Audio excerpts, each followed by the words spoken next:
ধর্মীয় ভাবগাম্যের মধ্য দিয়ে ময়মনসিংহের প্রায় ২৫০০ মাঠ ও মসজিদে পবিত্র ঈদুল আজহার জামাত অনুষ্ঠিত হয়েছে।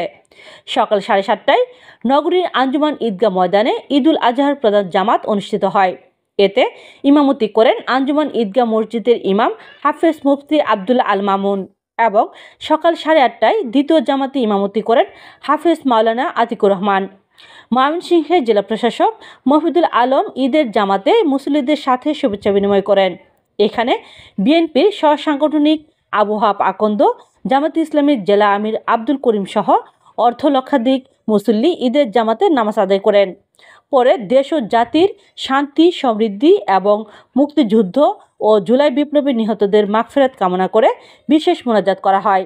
এছাড়াও নগরীর বড় মসজিদ, আকোয়া বাইপাস, মাদানী নূর মার্কাজ মসজিদ, ময়মনশাহী সেনানিবাস, পুলিশ লাইন্স, বাংলাদেশ কৃষি বিশ্ববিদ্যালয় সহ জেলার ২,৪৫০টি মাঠ ও মসজিদে ঈদের জামাত অনুষ্ঠিত হয়েছে।